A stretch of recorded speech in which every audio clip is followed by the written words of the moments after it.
हमारी चैनल में आप लोग के स्वागत बा। सबकर गोड़ छू के गोड़ लागत नहीं। आज के दिनचर्या शुरू होता कुछ इस तरह। मैडम हमारा चाय बनाओ तरी किचन में बैठल और ये हमारा पूजा स्थान है। बाहर सब सुबह ड्यूटी भी जाना होता है। मैडम को बहुत सारे काम होते हैं, तो मैडम बोले थोड़ा डस्टबिन है बाहर फेंक दीजिए। मैंने सोचा फेंक दूँ, फिर मैडम ने बोला अगर नहीं चाय बन गया है पहले चाय पी लीजिए तो फिर उसके बाद फेंकिएगा। तो फिर वो अपना काम करने लगी। चाय ये बन गया है तो मैं चाय को छान ले रहा हूँ और छान के सोचा चाय पी लूँ, उसके बाद कोई काम करूँगा। चाय काफ़ी गर्म था तो चाय छान के चाय मेरे घर रेड ही चाय बनता है। जब से कोरोना काल स्टार्ट हुआ तब से मुझे लाल ही चाय पीने की आदत लगी। उसको वाइट दूध वाला चाय पीने को इच्छा ही नहीं करता है। चाय मैंने रख दिया, ठंडा थोड़ा देर हो रहा तो मैं सोचा कुछ और काम कर लूँ।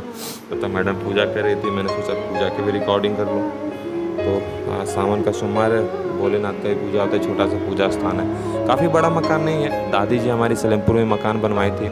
2 डिसमिल ज़मीन है, तो एक रूम है, एक हॉल है और आगे वाला रूम पापा रहते हैं। उनके आते रहते कस्टमर, पूजा पाठ के काम पापा करते हैं, पंडिताई करते हैं। तो के कस्टमर आते हैं। ठाकुर जी का स्नान करा रही थी मैडम, और ये शिव शंभू जी का भी स्नान जलाभिषेक कर रही हैं। तो और उसके बाद मिट्टी कुछ खाने के लिए मांग रही थी। मैं नीचे चला गया लाने के लिए, देखा सारी तरफ दुकान बंद थी। तो मोबाइल हाथ में था, तो बाहर का भी नज़ारा सुबह सुबह का।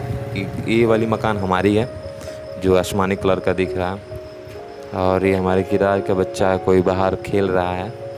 और उधर सामने संजीवी स्कूल दिख रहा है और ये GM अकेडमी स्कूल है। हमारे सामने मतलब मकान के सामने 2 स्कूल पढ़ते हैं, और ऋषभ हमारा है जो उसमें पढ़ता है, संजीवियस में पढ़ता है। हाँ और ये डस्टबिन मैंने भूल गया था, फिर मैं दोबारा नीचे जाना पड़ा। ऊपर आया, मैंने कहा भगवान एक ही बार दोनों काम हो गया था, लेकिन क्या चलो ठीक है करना है ही है। तो दिक्कत ये होता है कि मैडम को ड्यूटी जाना होता है, भाई कई सारे काम होते हैं घर में, तो हम दोनों मिल के अगर हेल्प नहीं कराएंगे तो काम नहीं होगा। तो मैंने सोचा डस्टबिन तब तो कूड़ा मैं नीचे डाला हूँ, कूड़ा तो चाय ठंडी हो जाएगी। बिल्कुल गर्म चाय नहीं पीने की इच्छा करता, थोड़ा ठंडा हो जाए तो पियेंगे। तो डस्टबिन फेंकने के बाद मैं आगे नहीं ऊपर चाय पीने के लिए चाय पी लो, फिर भी गर्म थी काफ़ी। डस्टबिन फेंकने के बाद भी तो मैं थोड़ा तो उसको ठंडा करने की कोशिश, नहीं ठंडा हो रहा तो मैंने उसको रख दिया। मैंने कहा तो जो नहा के कपड़े पहनने हैं वो कपड़े में रेडी कम से कम कर लो। बाद में मैडम से पूछना पड़ता है ये कहाँ वो कहाँ, तो वो भी तैयार होने में लगी रहती क्योंकि ड्यूटी भी जाना होता है। और सबसे बड़ी चीज़ है कि आज घर भी जाना है।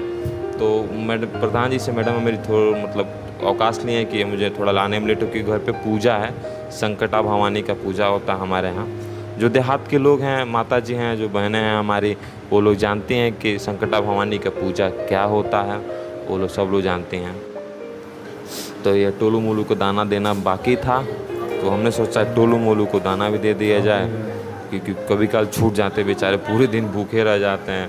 ऋषभ स्कूल से आता है तो उसकी आदत हैबिट है, वो आते ही थोड़ा बहुत ज़रूर डालेगा। वो चाबी वहीं पड़ी रहती है, नीचे दुकानदार को चाबी दे देती है। नीचे किराए पर दुकानदार हैं, उनको चाबी दे देती है। और मैं नहा दे के रेडी हो गया, और रेडी होने के बाद बाल सोचा झाड़ ओढ़ लूँ।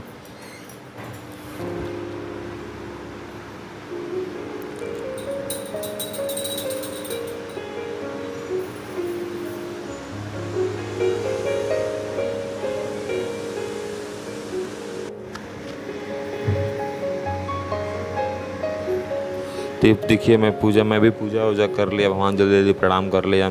घर भी जाना है भाई, कई सारे काम हैं। तो कई सारे काम में तो बारिश का हल्का फुल्का मौसम बन रहा था, सोचे कहीं बारिश आ गई तो सारा काम बिगड़ जाएगा। तो मैंने कहा कपड़ा ऊपर नीचे, तो मैडम अपना कुछ काम कर रहे हैं, तो मैंने सोचा सारा कपड़ा ऊपर से नीचे ला दो। तो ये कपड़ा उपड़ा लेकर मैं आ गया। बारिश जैसा मौसम सुबह रोज़ बन रहा है, लेकिन बारिश एक दिन भी नहीं आ रही है। उतना तेज़ धूप हो रहा है सुबह सुबह, ये हवा चलने लग रही है, बारिश आने का कोई नामो निशान नहीं रह रहा है। बहुत सारे दिक्कत हो रहा है। कपड़ा रखने के बाद मैडम ताला बंद कर दी। जैसे देहात में कहावत है, सब क्यों चल गई बूढ़वा लटक गई, बुझावल बुझनता बुझाया जाता है। तो घर पे आ गए, माता जी पूजा की तैयारी कर रही हैं। हमारी मम्मी और बाबा जी की सिस्टर थी। मैडम मम्मी के पैर में महावर लगा रही हैं। बहुत लोग के गोड़ रंगना बोलेला, गोड़ रंगाता, हाँ देहात की भाषा है ये। पूजा के थाली है, सिस्टर हमारे हमको पानी ला के दी है। तो पानी पीने के बाद चली गई अपनी छोटी भाभी कमरे में। ये हमारा गांव का रूम है, इसमें हमारी सिस्टर रहती हैं। आज हम लोग आते हैं तो हम लोग रहते हैं। बाबू को पढ़ाने के चक्कर में सलेमपुर आना पड़ता है, लेकिन उतना अच्छा लगता नहीं है सलेमपुर आना, लेकिन माहौल नहीं मिल पाता है गांव में, तो इसको बस ये हमारे बाबा हैं चुपचाप बैठे रहते, संत आदमी कुछ दिखाई नहीं देता है इनको। और ये घर पे संकटा भवानी की पूजा स्टार्ट हो गई है और पूजा में बैठी हैं 7 औरतें होती हैं। तो एक हमारी बगल की बुआ हैं, एक चाची जी हैं बगल की, माता जी हैं, एक हमारे गांव की भौजी, एक हमारी मैडम है, एक मेरी भाई की वाइफ हैं, दोनों लेके जैसी साड़ी पहनी है।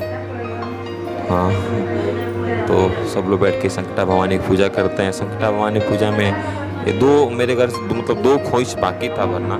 एक नानी जी का था, एक मम्मी मिट्ठू का तबीयत खराब था तो मनौती मानी थी, तो 14 जगह 2 जगह रख के ये पूजा हो रहा है और कहानी लोग कह रही हैं।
तो ये पूजा होने वाली समाप्त और ड्यूटी भी जाना है, तो हम लेते हैं आप लोगों से अलविदा। तब तक के लिए बाय बाय।